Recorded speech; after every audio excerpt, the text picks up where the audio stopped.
Yeah. There's not much to say at this point. We were gonna, Blackstar, the 25th and sadly final David Bowie album was released last Friday. Yeah. Both listened to it on the weekend. Yeah, I heard it before he passed away. Yeah, same. Yeah, I listened to it on Friday night. Loved the album. Was looking forward to obviously what was coming next. I thought the album ended on a real bit of a high note.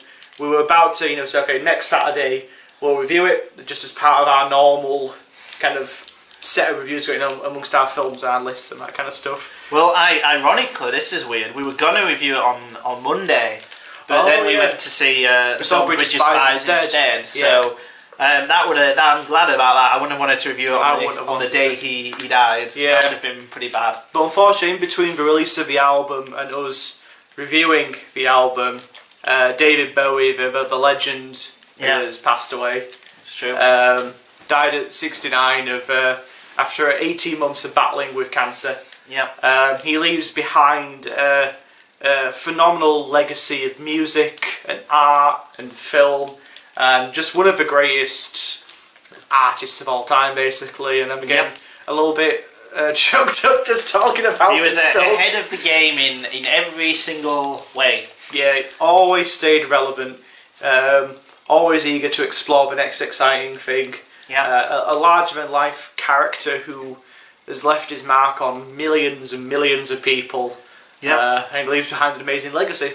He does. Out of those 25 albums, there are at least half of them which are... Well, no, at least... Yeah, I'd say at least half are classics. Yeah. Yeah. In fact, weirdly, when I found out he died, the thing I wanted to do, because I was going back and listening to his stuff, was to go and listen to the albums I'd never heard before. Oh, yeah. Like, I've listened to, like, Earthling. And Black Tie, White Noise. Black Tie, White Noise. Black Tie, White Noise and kind of the weirdo ones. Yeah. Because I've not heard them before. So, he's still surprising me, even in death. Yeah. And he made Blackstar with the knowledge he was going to die. That he was not long for this world. Yeah. Yeah. So I think there's never been quite an album like Blackstar where the reading of an album has changed so much. Yeah. When it came out on Friday, a lot of people were talking about what are the songs about. People saying the lyrics are indecipherable. What is going on in Blackstar? And some people were talking about. My original idea was the album was all about the the artistic revival of David Bowie. Yeah. Like him coming back and having this new surge of inspiration. My original idea for the final song, I Can't Give Everything Away, was the idea that the song was about his heart attack in 2004. Yeah. I had a picture of him standing on stage. I can tell something is wrong. I've got skull designs on my shoes. And then he has his heart attack. Yeah. But he doesn't want to give away all his information. He just wants to live his life as who he is. Well, he was notoriously quiet and private during the last century, really. Really, yeah. I mean, he didn't do anything. Well, he just disappeared for 10 years, didn't he? Yeah, after the reality tour when he had his heart attack, he disappeared for a decade, and there were some rumours of he had a stroke or something as well, and in between that time he came back for the next day completely out of the blue. Yeah. And then he did Blackstar as a bit of a surprise. So he made this album with the knowledge that he was dying, and we found this out on the following Monday after the news was announced and he died and he passed on, which makes Blackstar really difficult to review and listen to. It's very, very emotional now. Yeah. When I listened to it on Friday, I thought this is great. I can't wait. I love how he's gone back to this experimental style. Next Day is a really good album, but that was like a warm-up. Yeah. Him getting his groove back on. And now this is the real stuff. This is the real album. But then we find out he made Blackstar as his parting gift for the fans. They recorded the album in early 2015. Yeah. But they intentionally held it back because he wanted it released around the time he was due to go, basically. Yeah. Which makes listening to and reviewing the album quite difficult at the moment. Yeah. Because you've got to think to what extent do you see it as an album, or as a work of art, or as his final work, or there's all these different questions about what the album is. like most things, you know, like in David Bowie, you know, his life became art. Yeah. And even in death, that became a piece of art as well. Yeah. You know, this album came out and people were a bit puzzled by it, but they loved it at first, and then, you know, you find out he dies, and then it's like, oh... Now it makes sense. I get it now, yeah. Yeah. I mean, you got to think, well, how does it hold up as an album as well? Now, as an album, it's great. Excellent. It's excellent, yeah. 7 brilliant songs. And I love how digestible it is. Yeah. It's a very complex album, but it's only 40 minutes, and you can just listen to it. I listen to it 3 times all the way through now. Yeah. And it's very digestible, just because it is only 40 minutes. But he packs so much in there.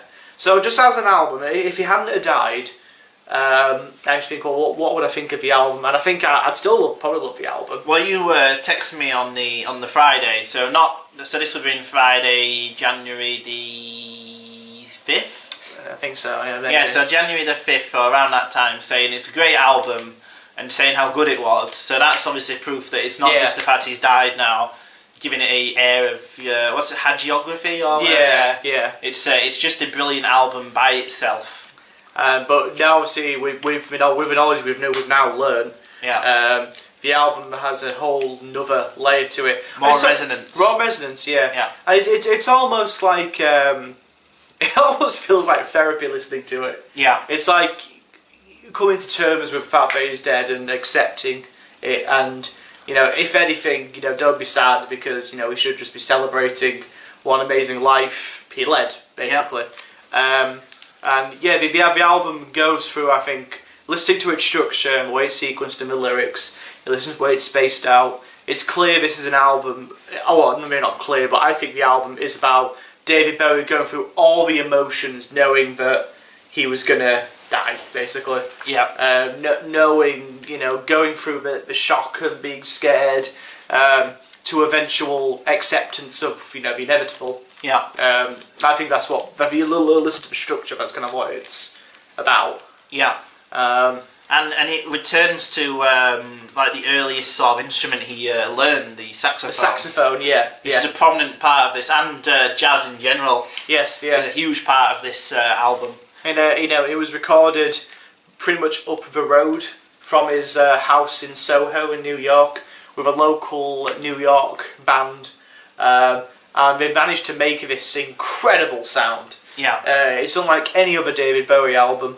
There's some kind of like he became fascinated by drum and bass, which he kind of expresses on Earthlink. Yeah. Which Earthlink's not a great album, but it's an interesting experiment. Yeah. And I think he uses a bit of that on Blackstar, but fuses it with jazz. If anything, it's as far away from pop and rock as possible. Yeah. Really. It's like a wall of sound coming at you. Yeah. Well, I heard that he said his influences were To Pimp a Butterfly. Oh, yeah. What do you call Board of Canada? Oh, Boards of Canada, yeah. They're really good, like an ambient band. Yeah. And they're another one I can't, but a lot of electronic music. Yes, yeah. I imagine Aphex Twin as well and stuff like that. Yeah. It's got a real... That was cool about David Bowie. He was constantly listening to new music and trying to find the new sound, and like... Can you believe like he went on tour like with 9 Inch Nails as the backing band? Well, in the 90s. In the 90s, like, it's just bizarre. That is weird. But kind of cool. Didn't he cover Hurt as well?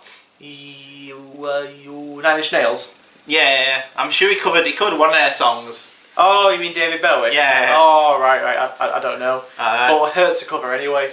Oh yeah, isn't it? Johnny Cash song. No, in the Johnny Cash one. Oh no, sorry, you're right. 9 Inch Nails is the original, then Johnny Cash covered it. Yeah, sorry. Yeah, you're right. Forward-looking artist. Yeah, constantly forward-looking. Yeah. Yeah. You can, if you want.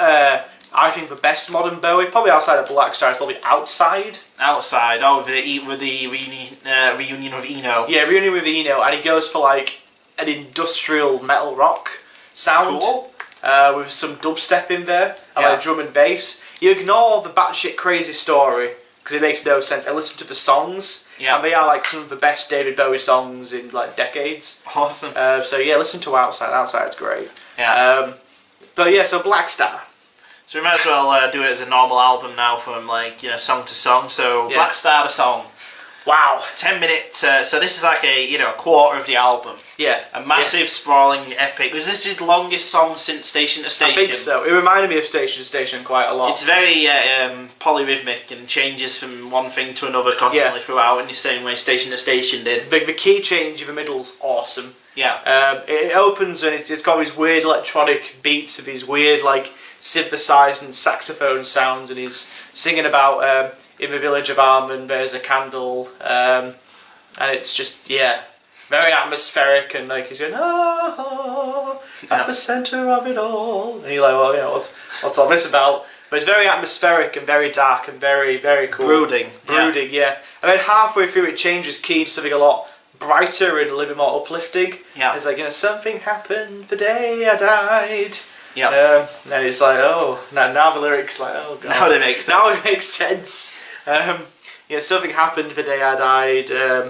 I'm looking down from, I forgot the lyrics now, but you know what I mean. Yeah. And he goes through all the things. He's still that enigma even till the end. Yeah. I'm not a porn star. I'm not a white star. I'm not a gangster. I'm a black star. Yeah. Well, a lot of the album seems to be, even in Death, he's still keeping quite cryptic. Like you've got, I can't give everything away. Even the title itself, he can't give all of his. It's basically about how he can't, give everything away to his fans. He still remains a lot of privacy, even though he's playing characters. Yeah. So even though it's to, Lazarus, I'm still free like that blackbird, they're not just like me. Yeah. That kind of stuff, all about, him just being himself instead of anyone. He's basically just talking about how he was the, he's David Bowie. That's it. You can't even compare it to anything else. It's just Bowie. That's it. Yeah. So the album goes through this kind of set period where it's the great chorus of, he says, I'm not a white star, I'm a black star. Yeah. And he goes all that. Then he goes back into the village in Armand. As some people think it's an album about ISIS. Yeah. Oh, sorry, a song about ISIS. Or celebrity I've interpreted as well, about people trying to write, the next generation and that kind of stuff. Yeah. But there's lots of talks about all the days of execution, only women and children are brought forth, something like that. Yeah. Very dark, very odd, very brooding, and it's just a great opening, very arresting opening to the album. Yeah. So next it's Tis a pity she was a whore. I don't quite know what to make of this one just yet. It's got a great instrumentation. Yeah. And I love the way he really sings rollicking. it. Yeah. She grab hold of my cock. Only David Bowie can sing that line and have any kind of make it not silly. Yeah. Tis a pity she was a whore. That's amazing where he goes, tis a pity, and his voice goes up. Yeah, that's amazing. There's a lot of amazing vocals and stuff on that one, yeah. Yeah. It's a real, beating song, and it's a real rocker. I really like it. That's a great one. I like the synthesizer, ding, ding, ding, ding, in the background when you pity she was a whore. Kind of reminds me of Low a little bit. Yeah. The synthesizer, ding, ding, ding, ding. Really nice instrumentation, yeah. Yeah. Then it's Lazarus, which I think is the best song on the album. Lazarus is amazing, yeah. And one of his all-time greatest songs. Yeah, definitely, yeah. It's got a great riff. Yeah. And the lyrics, obviously, in the news, this was one people really hooked onto. Look up here, I'm in heaven. Yeah. It's hard to read that line in any other way besides from, this is it, I'm dead. Yeah. And that line about Bluebird. All sorts of stuff, There's this song is death haunted. Yeah. And it's got a really great the horns in the background that sound like they're extinguishing and dying. Yeah. They're all pretty. It's got a really great harrowing video as well. Oh yeah. Have you seen the video yet?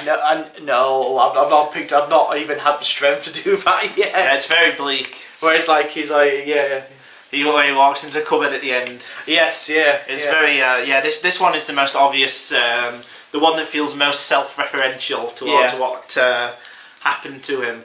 But yeah, it's just a great, very atmospheric, very noir-esque, the whole album. Yeah. The vinyl, which is just nothing but black. How much more black could it be? The answer is none. And it's very, it suits the album very well. Yes, yeah, definitely, yeah. If even I read a great review on the AV Club on Friday, Friday before he died, saying that it was feels like a noir-esque album with death-haunted characters and stuff. Yeah, yeah. And talking about how it was like a great visual, like an aoral noir novel. Yeah, yeah. And that's a very good description of how it sounds. But yes, Lazarus, great song. Yeah, absolutely amazing. Yeah. I think that's it. The whole idea of the character of Lazarus, a man that Jesus brought back to life from the dead. Yeah. This fits into kind of my idea of the album is about David Bowie coming to an acceptance that he's going to die. Yeah. The idea of someone coming back to life again and being reborn must have been quite an appealing idea to him. Obviously, someone going through presumably chemotherapy and all these awful things happen when you have cancer. The idea of coming back rebirthed and being refreshed must have been like an attractive concept to him. So it's a deeply resonant song. Yeah, I think probably the hardest one to listen to. Yeah. Probably out of all of them.